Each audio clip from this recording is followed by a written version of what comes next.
Rima. A rima é um recurso de estilo, é um recurso que se usa nos textos, na poesia, na letra de música, para causar a sensação de musicalidade, de ritmo. Mas nem sempre ela precisa existir para que exista um poema ou para que exista uma poesia. Eu trouxe primeiro, antes da gente falar nas posições da rima, no som dela e como ela funciona, para que a gente entenda primeiro pela exceção, que existe a liberdade na poesia e na letra de música, e no texto poético como um todo. Eu trouxe 2 exemplos. Um que é uma música minha e outro que é um poema do Fernando Pessoa. O nome dela é Desassossego. Ela não tem nenhuma rima, nem nenhuma parte. Eu vou fazer só as primeiras estrofes.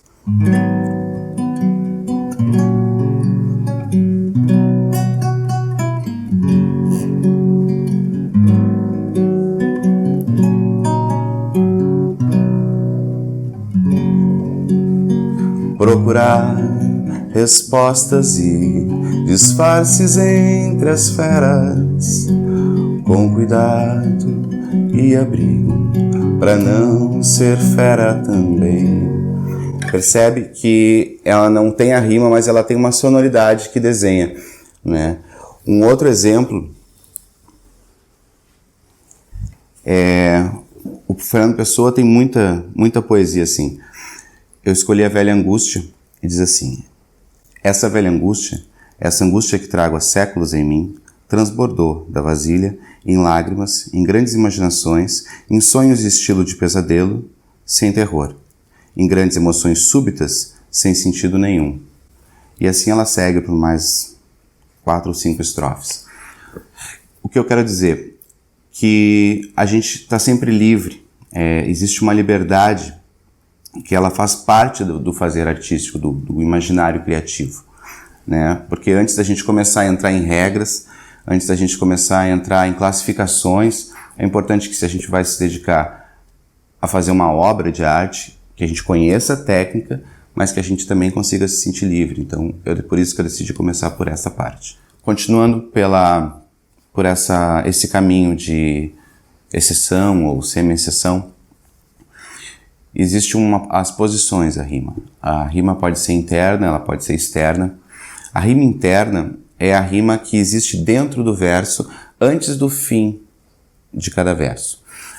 Por exemplo, tem um poema do Guilherme de Almeida que diz: o ar, a folha, a fuga, no lago um círculo vago, no rosto uma ruga. Apesar da fuga e ruga serem rimas externas, a gente tem lago e círculo vago no mesmo verso. Isso é uma rima interna. Ela quebra a previsibilidade da rima comum e causa um efeito de estilo, de plástica para a poesia, mas como um caminho mesmo, né? Não tanto aquela posição de rima sempre vindo uma depois da outra, que o ouvinte já sabe onde é que ela vai estar. Então a rima externa é aquela, obviamente, que se encontra no fim do verso, que é a rima que mais se usa. Um exemplo, eu escolhi O Lutador, do Carlos Drummond de Andrade, que diz: lutar com palavras é a luta mais vã. Entanto, lutamos, mal rompe amanhã. A gente tem vã, manhã, final do verso. Acho que isso é bem fácil de entender, a rima externa e a rima interna, né? Então, sobre essas rimas, daí como é que elas vão funcionar na música, né? Eu escolhi mais 2 músicas pra gente falar dessas posições. A primeira delas é Pétala de Flor, que é um semi-samba.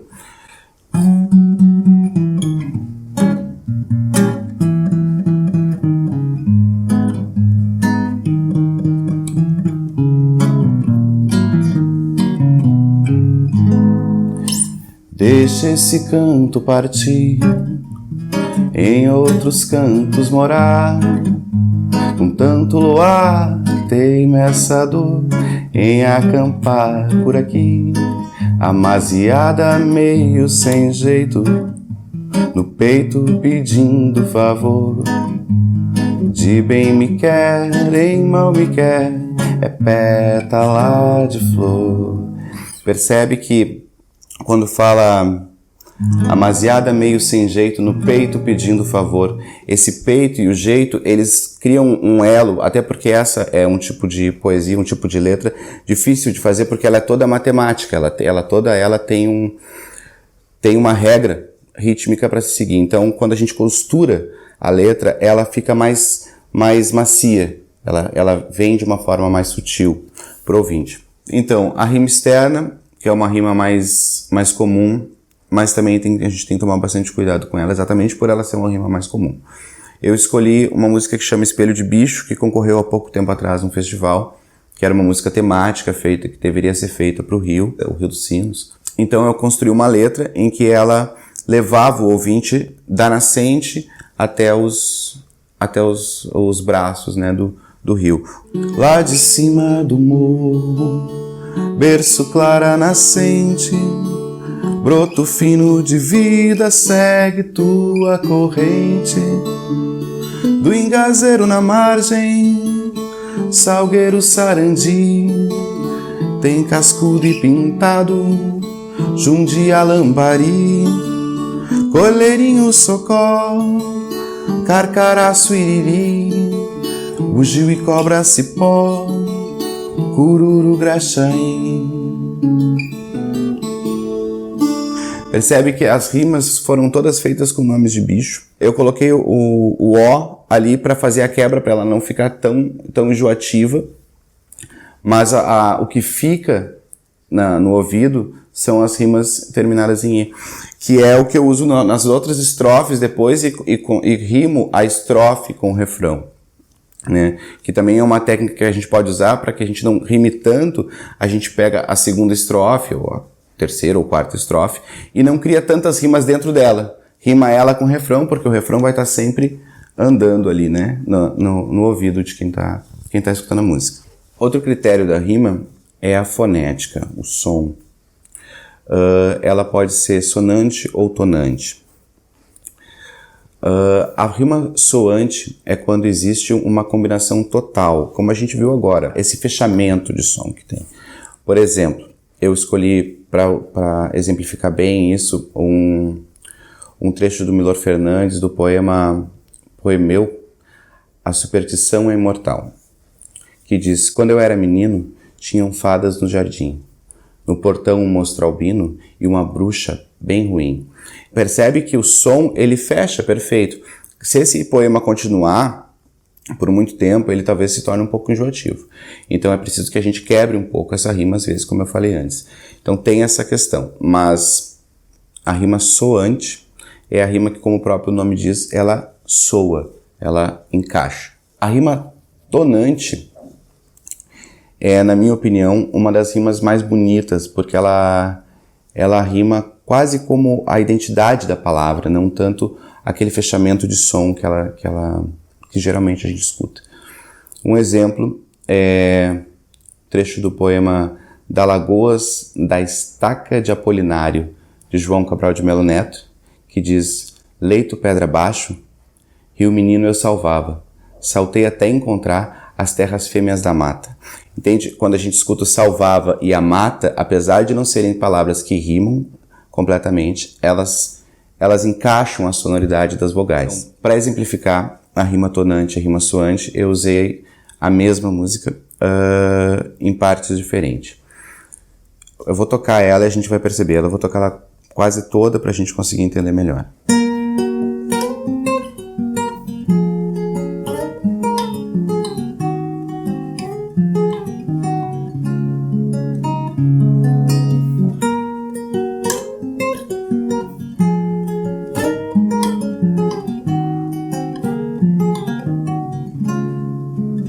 Sabiá pousou lá no galho seco, quando ele cantou, oi menina, o dia sorriu, e era de manhã, plena claridade, tanta poesia na luz do dia, você nem viu, que o tempo se vai, no tempo que foi, canta minha saudade, que meu coração é um carro de boi, que o tempo se vai, no tempo que for. Canta minha saudade que meu coração é um carro de boi.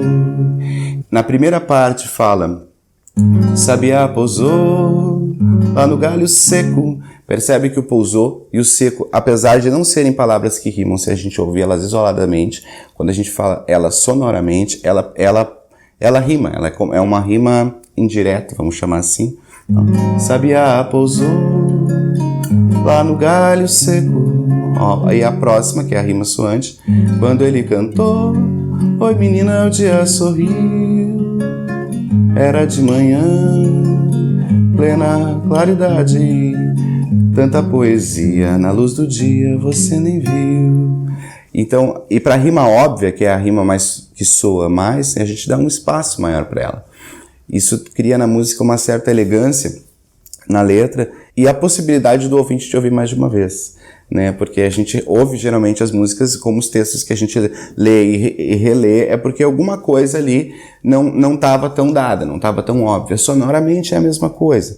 A gente cria um som que ele não fica tão óbvio. A própria introdução, se a gente for falar em rima sonora, a música também tem uma ideia de rima sonora. Se a gente ouvir a introdução...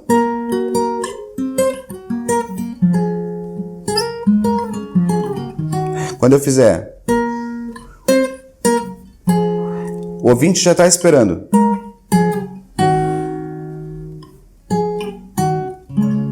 Que é um fechamento. Eu posso fazer isso como eu posso quebrar. Eu prefiro nas introduções e no som criar e deixar a previsibilidade acontecer em alguns momentos. Rima rica e rima pobre. Os próprios conceitos, eles não fecham muito bem assim, né? Então, eu decidi trazer 2 exemplos de poesia. Um de rima rica e um de rima pobre, tá? A rima rica, a princípio, são rimas feitas com palavras de classes gramaticais diferentes. E é claro que a gente não vai fazer uma música... No início a gente vai, mas depois, quando a gente for refinando um pouco a nossa escuta e a nossa escrita, a gente não vai rimar amor e dor, por exemplo. A gente não vai rimar determinadas palavras porque elas já foram rimadas demais, ela já é esperada, ela não fica muito legal. Mas não necessariamente a gente não possa rimar verbo, né? Então eu trouxe 2 exemplos, um de rima rica e um de rima pobre, em poesia e depois em música. O exemplo de rima rica eu tirei da poesia de Cordel, do autor Zé Bernardinho, que diz: o sabiá no sertão, quando canta me comove, passa 3 meses cantando e se cantar passa 9, porque tem a obrigação de só cantar quando chove. Percebe que mesmo dentro da linguagem popular, a gente vai encontrar a rima rica e muitas vezes o construtor dela não conhece a regra, né?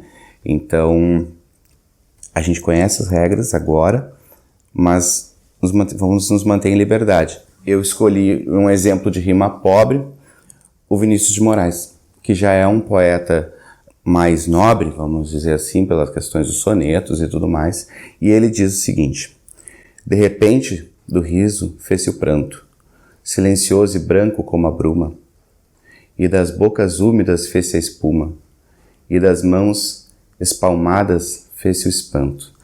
E tem uma sonoridade excelente e ele rima todos os substantivos. A gente tem pranto, bruma, espuma, espanto, né?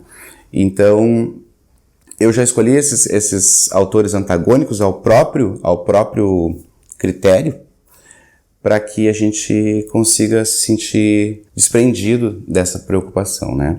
Mas é importante conhecer a regra. Como exemplo de rima rica e pobre, eu escolhi uma música que foi uma das primeiras músicas que eu fiz para falar sobre a ideia de tempo. Uma discussão que se teve era mais ou menos uma brincadeira que ficou mais ou menos assim: há quanto tempo que a gente se esquece, que não dá para esquecer do tempo que já se viveu.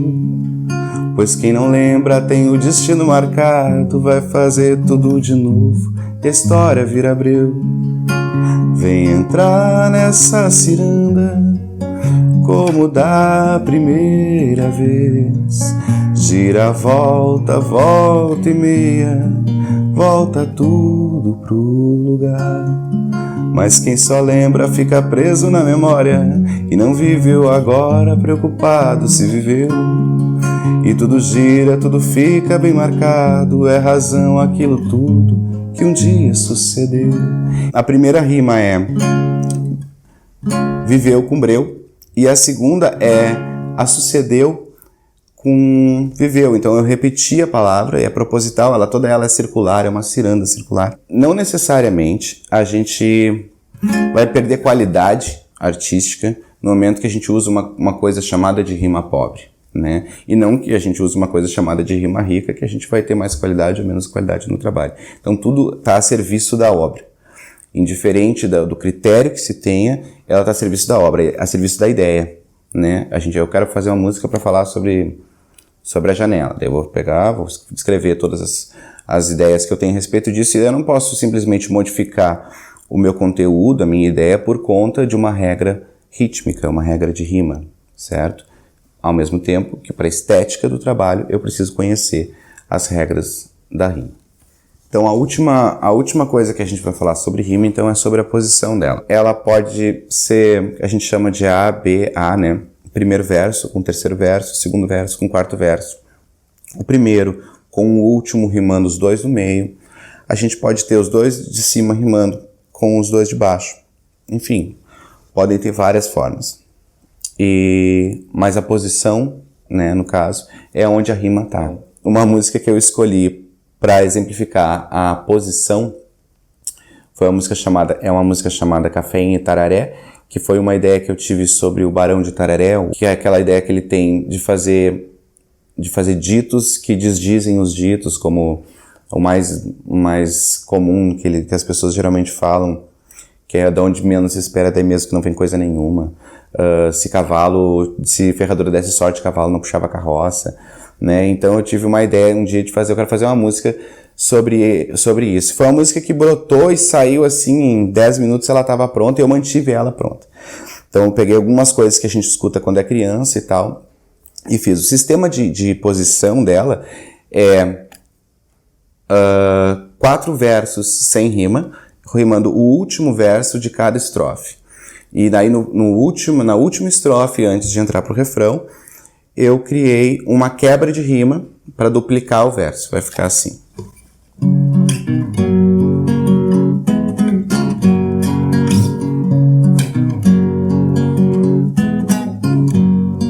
Mastiga bem que é para não dar nó nas tripas, se isso pega nas vistas leva um tempo pra curar.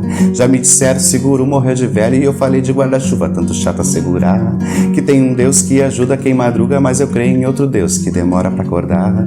Também contaram ferradura, dava sorte, eu falei se desse sorte, quem carrega a ferradura não levava o chicote e carroça pra puxar. Quem não tem valor, dá-se ao mundo por tão pouco. Gente igual tambor, que faz barulho, mas por dentro soco é oco. Que faz barulho, mas por dentro. Chega pra cá e desmancha essa tocaia, já não pode haver mistério e não é possível me enganar. Colho no peixe, deixa outro olho no gato, não sei bem o que Deus deu, mas sei o que Deus não dará. Quem já foi cego e enterrar de um olho só, tira primeiro o caçador, caça também sabe enxergar. Pra quem quer muito aviso, o que querer não basta, a vida é feito rapadura, que é tão doce quanto dura, e a vontade se desgasta quando não sabe levar.